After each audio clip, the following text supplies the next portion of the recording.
Okay, now we're going to have an overview of your basic plotting equipment and just in general how to use each of them. So we'll be talking about plotting triangles, dividers, and compasses. You've probably already received some kind of overview of it in class, but I do want to go into detail with it myself. So to start, plotting triangles are the preferred physical tool amongst mariners, or at least I suppose at my school, but I suppose in general. The Navy prefers to use slide rulers. I don't like them as much, but that's my own personal biases. They should be relatively accurate, and if I ever get my hands on one, I can make a video on that. But for now, we'll focus on plotting triangles. It's just a plastic triangle with a handle and then a half of a circle of degrees marked all along the edges, measured in degrees. You can see that they have two numbers per tick, representing both northwesterly course or westerly courses in red and easterly courses in black. That's because, if you were to throw it down at any given angle, that right there is an easterly course, but that right there is a westerly course. So you need to be able to use it both ways and to read it properly. How this is used is one thing I've seen. This isn't necessarily good. I don't like it as much, but you could find a compass rose such as this one that's been printed down onto the chart, and then just align I'm going to zoom in here, align the angle of the triangle to match up with some angle that you want to use on the outer ring of the compass rose, because the outer ring represents true north. I guess if you were operating off of magnetic, you could use the inner ring. So like, for instance, if we wanted to go on a course of 330, we would line up the black line inside of the triangle, not the edge, just because the edge is harder to read off of, with 330 and its reciprocal course of 150, and you could hold that course now. What I prefer to do, though, I don't like this because this requires finding a compass rose, is instead of that, you can come over to any meridian.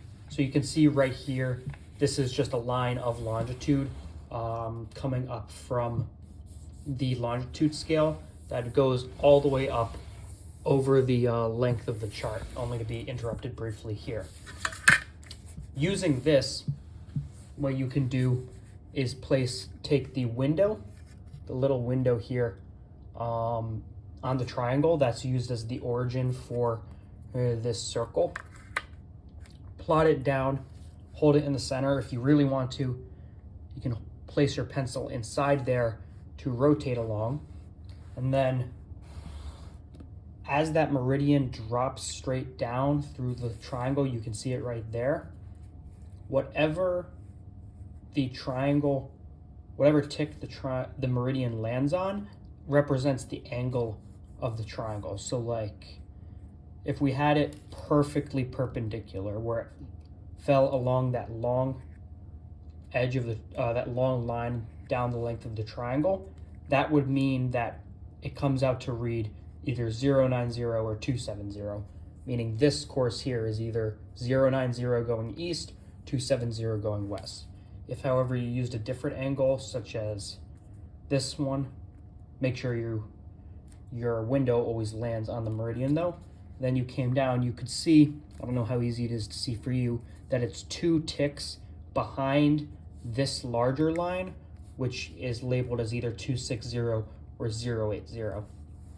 So if it's 2 ticks down away from it towards this side, you could read that as either 078 going this way, because that's a easterly course, or 258 going that way, because that's a westerly course. And you could do that for any angle you like. Here's another one right there. I'm just doing this arbitrarily.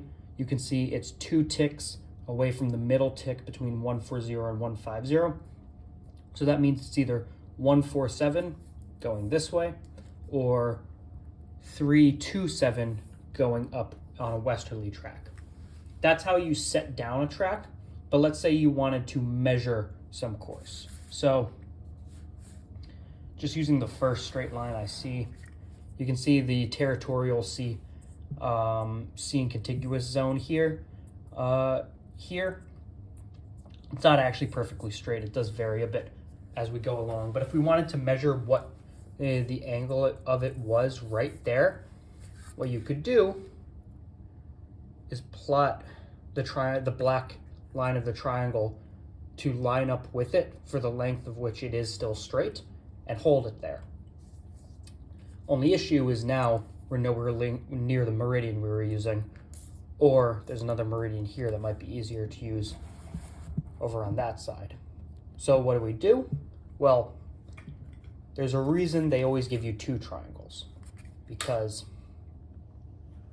if I hold this in place as firmly as I can, and then take the second triangle and place it underneath the first one, they can now hold each other in position. So if I put pressure down on the second, I can let go of the first, let it go wherever I want. This is still preserving the angle of the first one.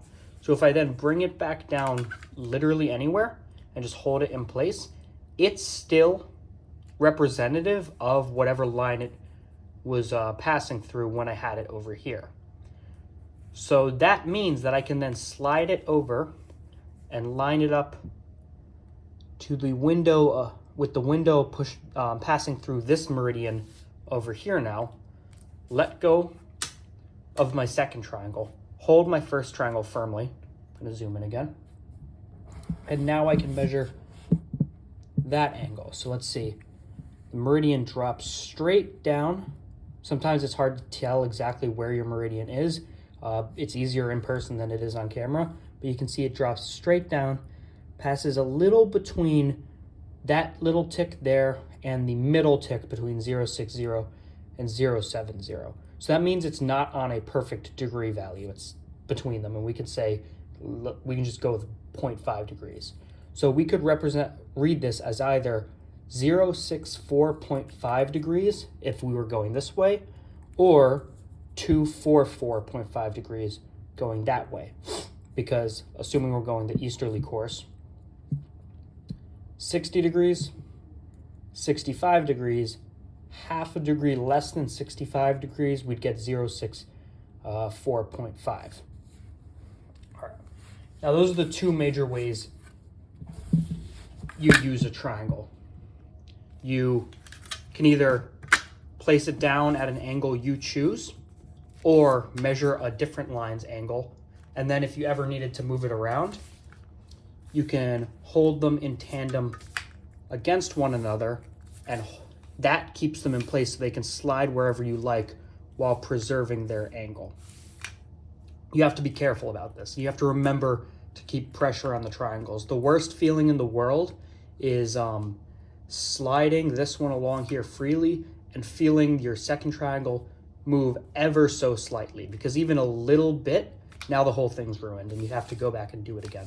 So you have to make sure that the one that's staying in place, you have lots of pressure on, and the one that you're sliding, you have absolutely no pressure on whatsoever. You let it slide freely, because if you get those two confused, you will lose your place and you'll have to start again. Dividers are simply for measuring distances. They have a gear in here that's got enough resistance that it can hold itself in place. So if it comes down to this, and then you just let it move freely, it will stay the same distance you held it at. So you can use that to your advantage, meaning if we were to come over here to Montauk Point, zoom in again, you could say, oh, what is the distance between this light here and, well, that's not a good example because it's buoy, but let's say from this light here to this breakwater light here. It's clearly a small distance. You could take your dividers, place one point onto the first light and one onto the breakwater light. Hold that distance. And now when you let go, this distance will stay, the relationship between the 2 points will stay preserved, so that you could then bring that over to your scale and measure what the distance was. Remember, we've already talked about this. Difference in latitude is the same as a distance in nautical miles. 1 minute of latitude is 1 nautical mile. So if we come over to our latitude scale, we can then place the dividers down neatly onto the scale like I'm doing now. You can see it goes from the 0.7 tick. Well, if we measure this, sorry, the 0.5. If we measure this scale, you can see here's 5. Up there is 10. So that's 5 minutes, or 41 degrees, 5 minutes latitude, 41 degrees, 10 minutes latitude, meaning the difference between them is 5 minutes of latitude or 5 miles. Because it's broken up into 5 different segments, each of these little sections here is 1 mile. And then each of those sections are broken up into 10 tenths of a mile. So if we place this down at the 5 and then place the second one wherever it lands, you can see it lands at the second tick above the middle point of this little white section. So that's 7 total tenths of a mile. So the difference between this light and that light is 7 tenths of a mile. You can use that however you want in whatever situation you need to measure distances just with these little dividers. You'll see also much larger ones because this can measure, a maximum of about that. Whereas if you get something with really long tines, you can measure larger distances. Next, we'll come to a compass, which works nearly exactly the same way. It has this little roller wheel, so it can be even more precise if you need it to be. But more importantly, the one thing that distinguishes a compass from a divider is that a compass has one metal point, and then you can see this is a pencil tip. I don't know how well you can see that, but that's a pencil tip, meaning you can actually mark points with this. More importantly, if you wanted to, you could draw arcs. If we wanted, let's say again, to operate off of 7 tenths of a mile, but then to draw a circle with a radius of 7 tenths of a mile, we could do exactly what we just did, measure out 7 tenths right there, then bring it over to wherever we wanted to plot, place the metal tip at the center, and then swing an arc like that. It's kind of light, so it's hard for you to see, but I just made a circle, or an arc of a circle with a radius of 7 tenths of a mile on the chart there. So what this means is, with the combination of triangles, dividers, and compasses, you can measure angles, you can plot lines, straight lines at certain angles, you can move those angles around, and you can draw out circles and measure distances. All of the major things you're going to need to be able to do while chart plotting.